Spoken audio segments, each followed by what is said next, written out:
Hey, Trey Veston here again, and today I'm going to be testing out some new range ammo. Browning, 124 grain and 9mm. Going to be testing it out in 3 different firearms. See how they like it. You can tell I have a thing for flat, dark earth. So anyway, I don't know if this is brand new ammo or if I've just never seen it.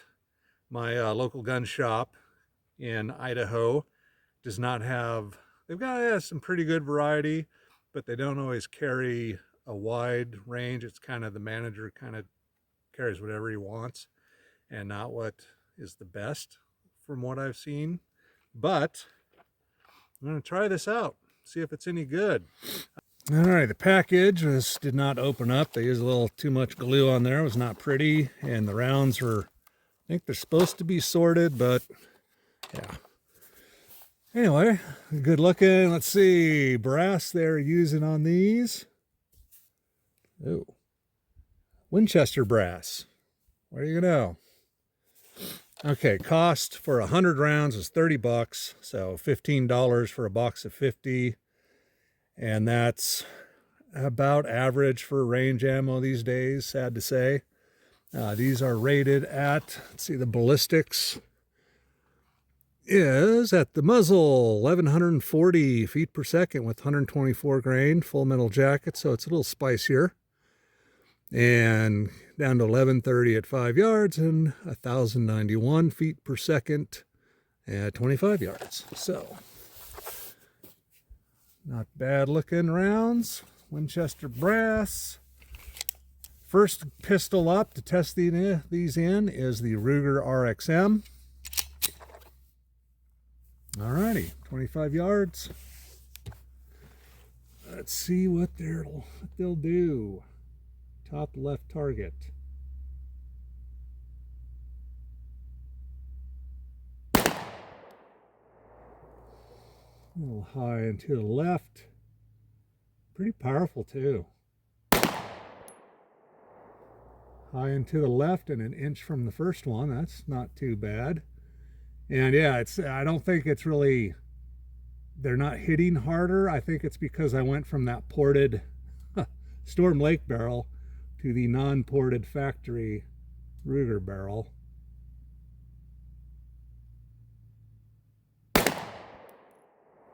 Oh, that's a nice group. Very consistent. Wow, not bad. And the average is 1109. Quite a bit down. Let's see. Minimum was 1095. Max was 1125. They got a 30 feet per second variation. Not great. And no, that was only 4.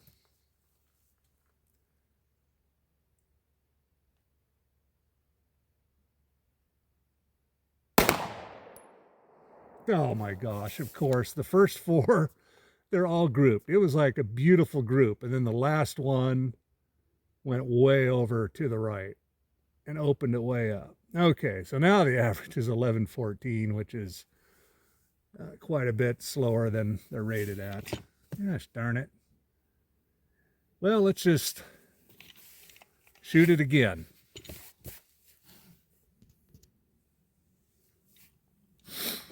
Okay, let's shoot another 5.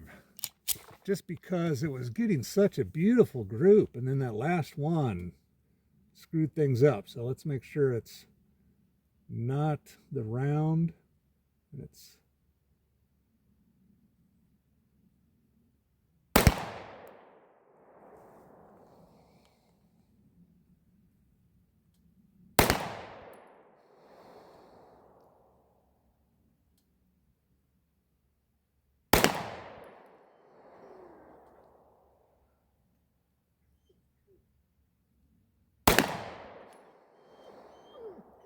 Arlo, you're fine.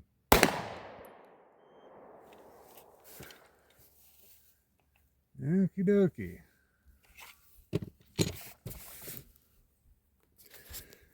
Okay, yeah, that first group, man, we were at 1.5 inches.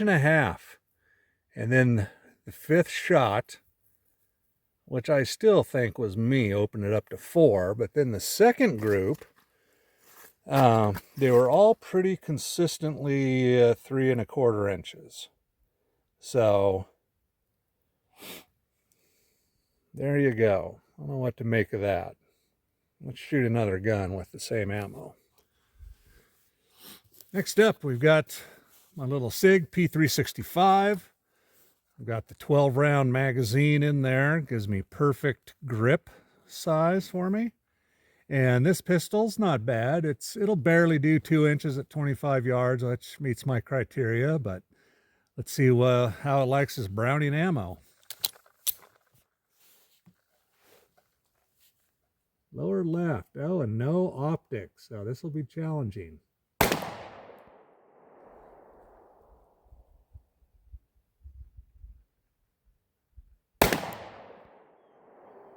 No, it's not doing well.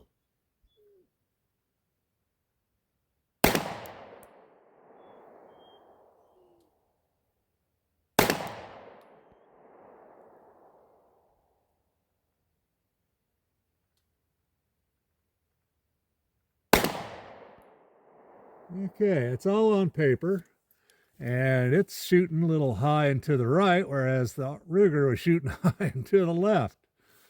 But hey, it's functioning. There's a little bit of kick out of this. Now, out of the shorter Ruger barrel, we're getting average of 1070, max of 1087, minimum of 1051. So that's 36 feet per second variation in 5 shots. Not great. Let's fire 5 more.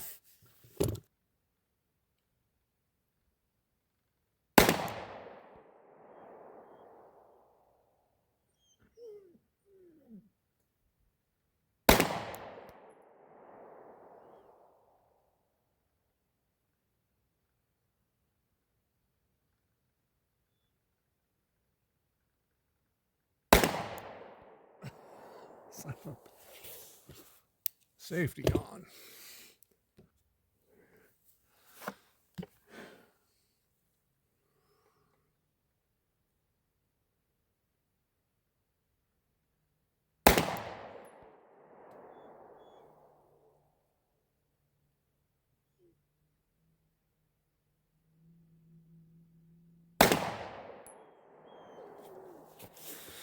Okay, average 1065, between 1045 and 1087, so still a lot of variation, not a lot of consistency. Let's go see how everything did. All right, first group came in at 5 inches with the SIG, and generally a little high and to the right. Next group, 5 3/8, so both pretty close, within 3/8 of an inch compared to the Ruger, 3¼ and 4 inch. We got 3/4 of an inch difference versus 3/8 of an inch difference. The SIG was a little bit more consistent and a little bit larger groups. All right, next up, let's try a X-Star EP9. That'll be fun. All right, next up is one of my favorite guns, this little X-Star EP9 9mm. I bought this a few years ago, and before Washington went all crazy, and it retail for $449, and it's made by a company called X-Star out of I think it's Lake Havasu, Arizona. It takes Glock magazines. It's a direct blowback design. Comes with an SB brace on it, and I've added a cheap optic and a Crimson Trace laser and flashlight. And this is my main home defense firearm. It's a handy little rifle.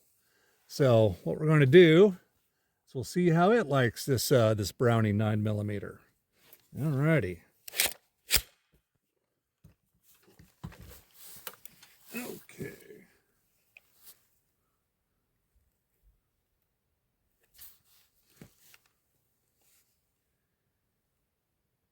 Let's see. I wonder where my laser's pointing at 25 yards on this thing.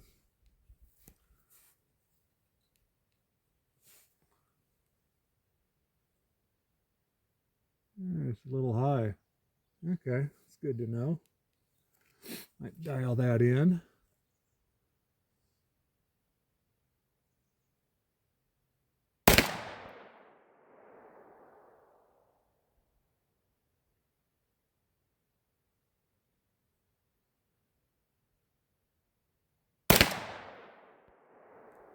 Ooh, it's liking it.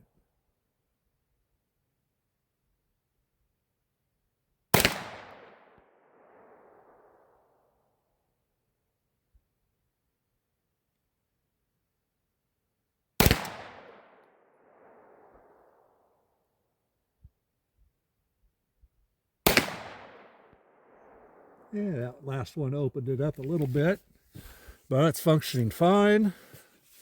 Bolt holds open, and it's a 1260 feet per second average, so a little higher. This is a 7-inch barrel in this thing, or 7.5, I can't remember. Alrighty, let's shoot our second group. Now this X-Star, I think the best group I've got with it at 25 yards is 7/8, and I can't remember what that was with, what ammo that was with. I'll have to go back. That was a few years ago, but alrighty.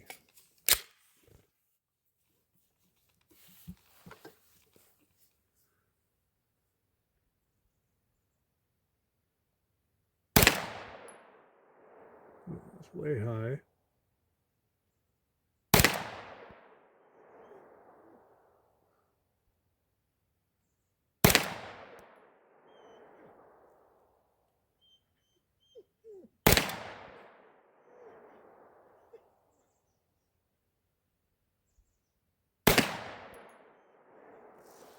Okay, a little bit bigger group.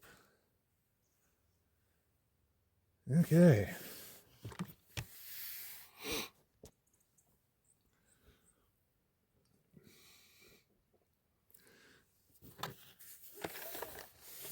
Alrighty, next up we've got the Remington range. This is 115 grain, so we've reset the chronograph. And it doesn't give a feet per second anywhere on the box that I've noticed, so should be faster. We get average 1156 for the Browning ammo. So let's see how that does with the 115 grain Remington range. Now the Remington range is not, I haven't had a lot of luck with it as far as accuracy. So we're just kind of doing a comparison between it and the Browning to see which is generally more accurate and how they feel and all that good stuff. Stuff you're kind of wondering about a good target ammo. Alrighty, we'll shoot the lower targets.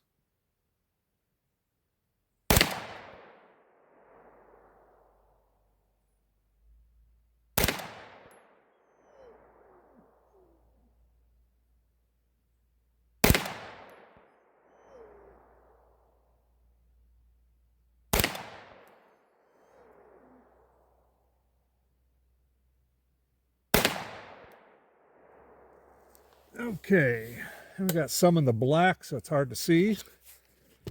And we're averaging 1279, so yeah, compared to 1156 for the last one, so we're doing a little faster. But the variation was between 1263 and 1305, so that's like, that's over 40 feet per second variation, which is not good. The Browning, I think, was about, what would we get, 35? We'll put all that up on the screen. Alrighty, second group of 5.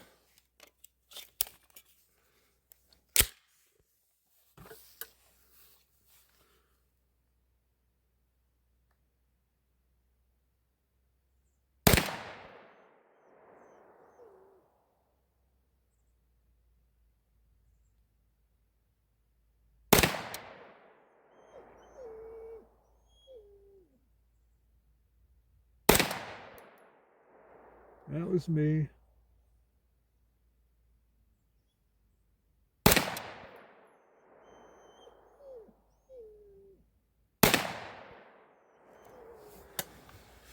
Okay, I didn't like that one as much. Ended up with an average of 1296. Variation 1326, 60. Yeah, so it really got a little bit more variation there. Let's go take a look at them. All right, the X-Star got a 2.5-inch group. First try with the Browning ammo. Second was 2 3/4, an extra 1/4 inch. So pretty consistent. About 2 5/8 if you want to average those out. First group with the Remington range, we got 1 3/4, nice little group there. And the second group was an inch bigger. We had a flyer, and I know that was mine, or that was me. I felt that one, so we're gonna, yeah, and that's way out of the norm. So we're gonna say the Remington is more accurate in the X-Star than the Browning ammo. So okay, next up we'll try the SIG and then the RXM. See how they like the Remington range ammo. All right, next up with the Remington ammo is the SIG P365. All right, see how the SIG likes it. And we're going to the top.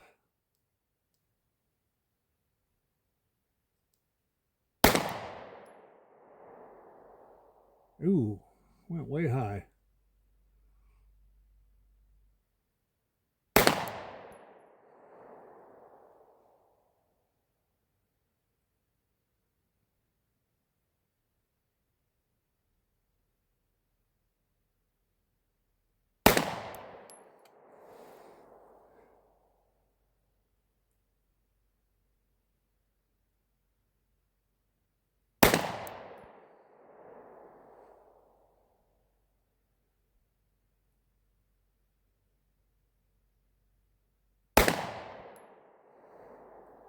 Okay, all 5 are on paper. Let's try again.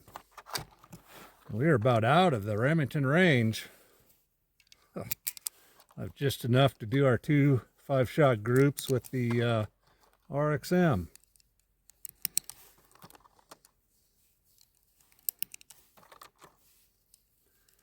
Let's see, that average 1,085.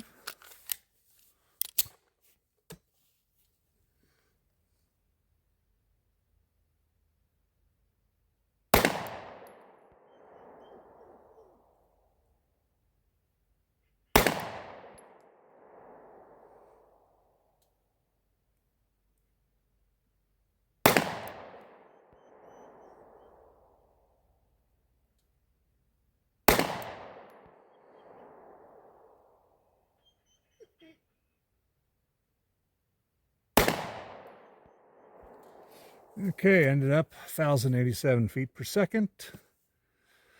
And minimum was 1045. And the max was 1127. Man, that's a lot of variation. Let's see. Yeah, that's about 43 or so. Same as the Browning. Alrighty. Let's see how it liked. Yeah, so let's see. Well, we'll wait. We'll shoot the RXM. Alrighty, here goes the Ruger RXM. And yeah, green dot shook awake. That's nice. Shooting at the bottom.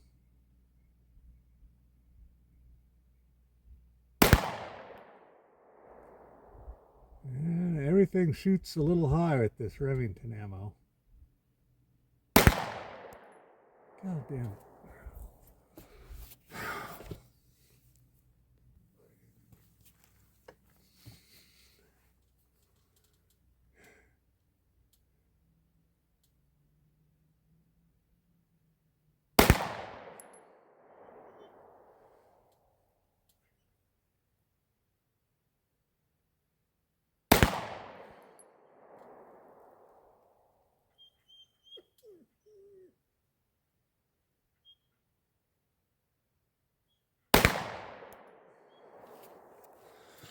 Okay, average 1158, between 1145 and 1184.5, so 40 feet per second variation. There you go.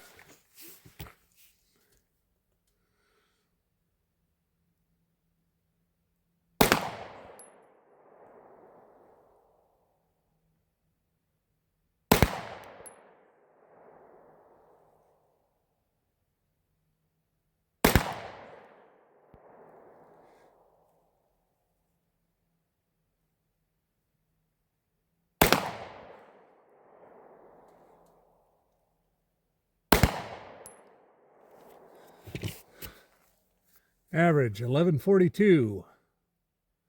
There we go. Okay, so the SIG found the Remington, little agreeable, 4.5 inches. Second group is way up there at 6.5. Yep, Arlo's heard a squirrel. The RXM, 4.5, same as SIG, and 4.125. So the RXM was a little bit more consistent. That's what an optic will do for you when you're over 50. All right, let's take a look at the results and see what's going on here. Okay, to wrap up the range session on the Browning 9mm, 124 grain. Yeah, it's not bad ammo. Doesn't seem to be quite as accurate as the Remington and most of the pistols. Well, the X-Star loved the Remington range. The SIG also preferred the Remington range. And then the RXM preferred the Browning. It was a little bit more accurate on average with it. So for training, recoil, and all that, it's not bad stuff. I think the Browning felt a little bit more realistic as far as recoil goes. If you want to simulate your self-defense ammo, so that's something to consider. And it might be, I mean, apples to apples, I should have found 124 grain, but unfortunately my local gun shop does not sell Remington range 9mm ammo for some reason, nor do they sell Winchester white box. In fact, the only budget ammo I believe I saw there was this new Browning stuff and some Blazer brass and Blazer aluminum. And I can't shoot the aluminum in the X-Star EP9. They don't advise that. So anyway, there you go. This new Browning ammo is, we didn't have any malfunctions. It wasn't wildly inaccurate, really. So I think it's not bad stuff if you can find it. I'd prefer the Remington range. But yeah, maybe we'll do another test and we'll get some of the Blazer brass and maybe some Winchester white box. See if we can do a comparison between all the ammo brands in the same bullet weight with like 3 or 4 different 9mm and see which overall is the most accurate and best ammo. So yeah, it's a lot of money in ammo. So alrighty, Trey vesting out. Thanks for watching, and subscribe if you want to see more realistic, just not high-speed operator range stuff. I just like to shoot, and I'm curious as to what's more accurate, and there you go. Alrighty, Trey vesting out.